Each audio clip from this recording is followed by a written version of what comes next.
Halo Sobat Logika, selamat datang di video pembelajaran logika bersama Ameliani Setiawati. Pernah nggak sih kalian dengar argumen yang terdengar meyakinkan, tapi kok rasanya ada yang aneh? Seperti masuk akal, tapi setelah dipikir ulang, loh kok janggal ya? Nah, hari ini kita akan membahas rahasianya. Ternyata, argumen yang kuat itu disusun dari alat-alat logika sederhana. Apa saja? Kita akan bahas secara singkat dan jelas. Kita akan mulai dari yang paling dasar. Sebelum menyusun argumen, kita butuh bahan dasarnya, yaitu proposisi. Proposisi adalah kalimat yang bisa dinilai benar atau salah, tetapi tidak bisa keduanya. Contohnya, hari ini hujan.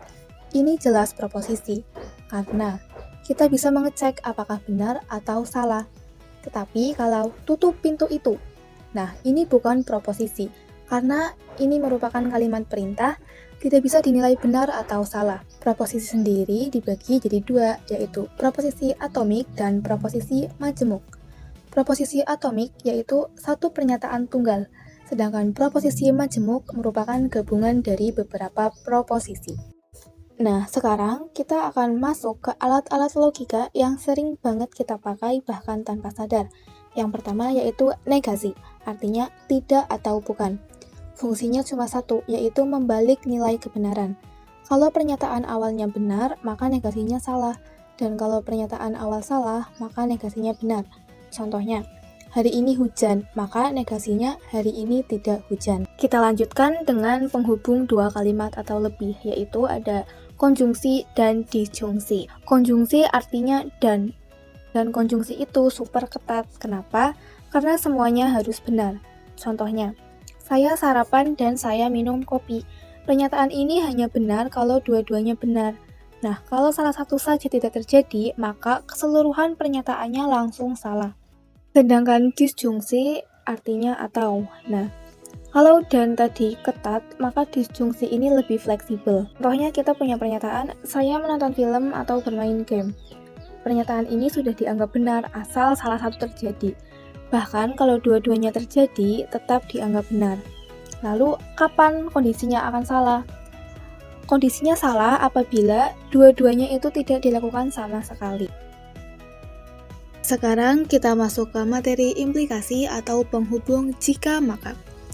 Implikasi bisa kita pahami sebagai sebuah janji. Misalnya, jika hujan maka jalanan basah. Artinya, ketika hujan benar-benar terjadi, maka jalanan harus basah.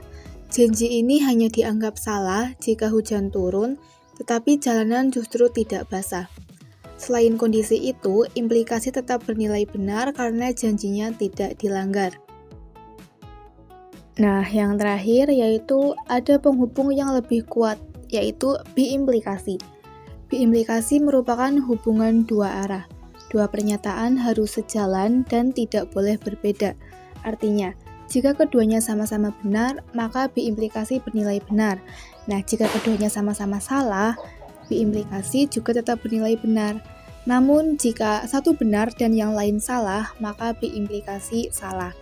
Karena dalam biimplikasi, prinsipnya kedua pernyataan dianggap sebagai satu kesatuan.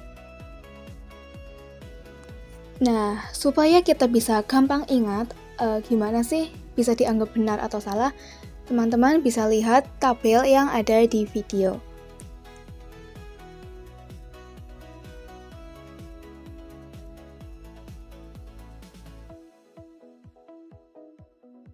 Negasi akan selalu benar saat proposisi aslinya salah, konjungsi saat kedua proposisi benar, disjungsi saat setidaknya satu yang benar, implikasi selalu benar kecuali ada pernyataan jika benar maka salah, dan biimplikasi akan benar saat keduanya sama.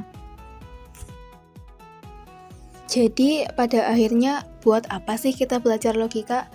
Nah, jawabannya karena logika membantu kita dalam banyak hal seperti menyusun argumen yang kuat, berpikir lebih jernih, dan tidak mudah terjebak oleh argumen yang kelihatannya benar tetapi sebenarnya keliru.